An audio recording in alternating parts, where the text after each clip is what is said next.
friend. Otherwise, if the mind is just uncontrolled, doing whatever it likes, oh boy, then you're in trouble. How to control the mind? Not by force, because the mind has a very interesting characteristic, which is that if you try to force it this way, then it'll push back the other way. Huh? The mind is like a 3-year-old. Huh? Go to bed. No!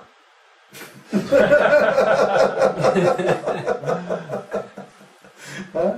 The terrible twos. Ask any parent. There's a range between like 2 and 4 years old where whatever you tell them to do, they say no. It's like they just discovered the word no, right? And they're going to use it. You're going to get all your karma for telling them no. You can't do this. No, you can't stick your food. You can't stick your hand in the stove, Johnny. What does Johnny do? He's going to stick it right in there. So you can bet that if you try to force the mind, you'll simply get the opposite result. Why? Because any energy that we put into a certain thought simply strengthens that thought. Like sex life. The more you try not to think of sex life, the more you're going to think of sex life. The more you try not to be angry, the more angry you're going to get. See? When you finally lose your temper, it's going to be a nuclear explosion.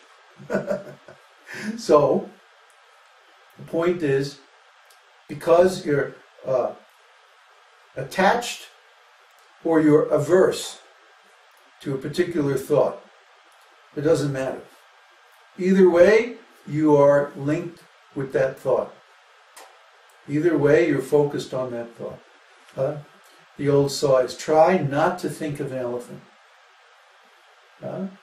As soon as you try not to think of an elephant, of course you think of an elephant, right?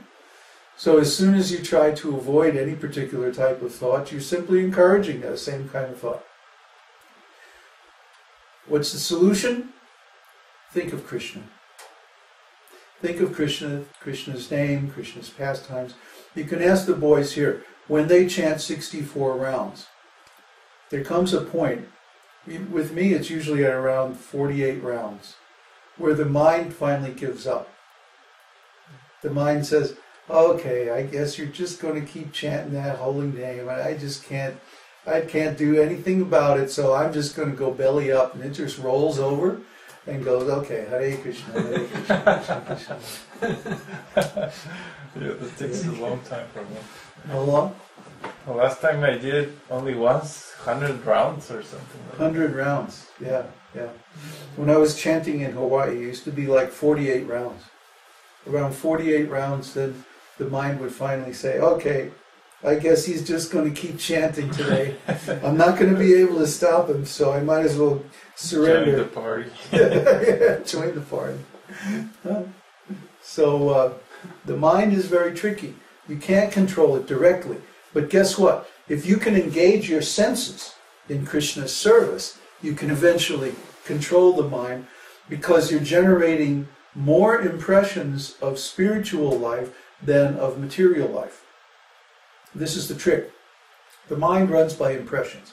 And specifically, the quality of our consciousness is determined by the quality of the impressions that the senses are generating. What did we figure out? The ear is taking a sample every, 500 times a second or something like that. No, 500,000 times a second. To be able to hear a 20K tone, your mind would have to have at least 5 samples per wave. No, 5 samples per wavelength. So a 20 kilohertz tone, there's 20,000 cycles per second. Times 5 would be 100,000. Minimum. Times 2 years is 200,000. 200,000 data points per second from the ears. And then there's the eyes, the mouth, the nose, the tongue, the kinesthetic sense of motion, the blood pressure, and all the other senses, indicators that we have, blood sugar and so on. These are all senses, and they're all generating data.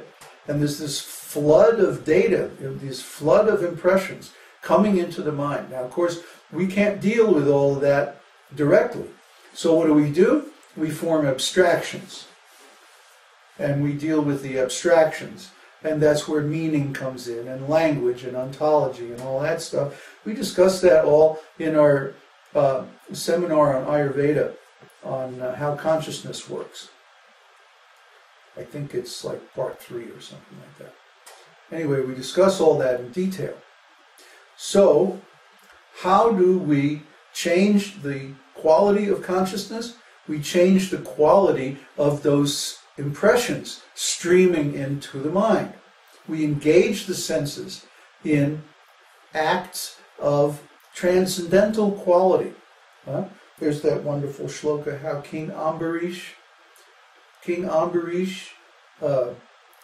used or engaged every one of his senses in Krishna's service. It's a long, I don't know, it's actually like 5 or 6 shlokas, that King Ambarish engaged his feet in walking to the temple of Krishna. He engaged his body in bowing down before the deity. He engaged his eyes in seeing the form of Krishna. He engaged his mouth in tasting the remnants of the prasadam from Krishna's temple. He engaged his ears in hearing Krishna's name. He engaged his nose in smelling the incense offered to Krishna. He engaged his sense of touch in touching the devotees. He engaged his energy in serving. And so on and so on and so on. He engaged all of his senses in Krishna's service. The mind is very tricky. If you try to control the mind directly, it'll simply rebel. So you overcome the mind, you trick the mind by engaging the senses, using the intelligence to follow the instructions in the scriptures. And the mind will think, well, that's a sensual activity, that's all right. And it won't rebel.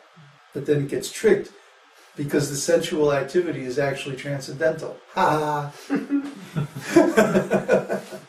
And of course, the best one is hearing and chanting the holy name of Krishna, because hearing is the deepest sense.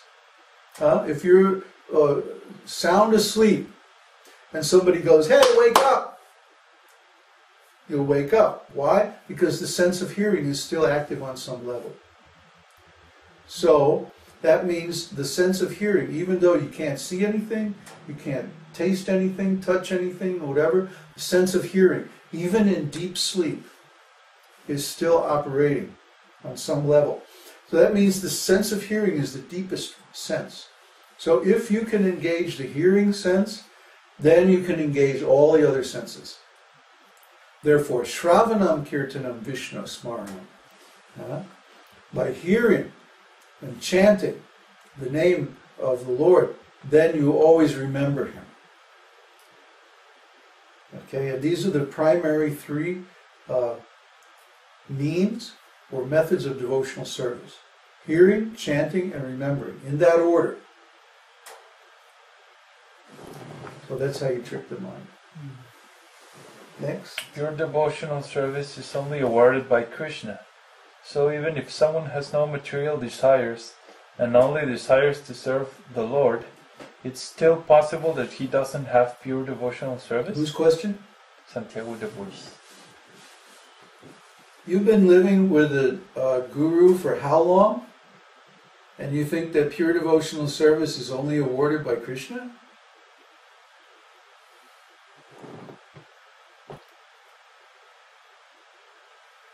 Yeah. Hello? By the mercy of Guru and Krishna. Ah! Sorry. Guru. Yes, Guru Krishna Prasadhe. There's a shloka like that. Pure devotional service is awarded by the mercy of Guru and Krishna. You have to please the Guru to pass Krishna's test. How many times have we been over this? You can't just walk into the temple and go up to the deity of Krishna and please him. You can try it. A lot of people have. A lot of people come to our site and they read a little bit and then they think, oh, this is great. I don't need a guru. I can just follow the instructions in these books and then I'll attain Krishna consciousness. Nope. They fall down every single time. Who is that guy, Josh? You remember him? Yeah. He's the perfect example. He came, oh yeah, I'm going to do this and I'm going to do that and I'm going to bring all these people to your workshop and I'm going to do all this stuff. Guy never showed up at the workshop, never did anything. And then we wondered what happened to him, you know. And then months later he writes back, oh man, my whole life fell apart. I lost my kids, my wife left me, I lost my job, I wound up in jail, now I'm in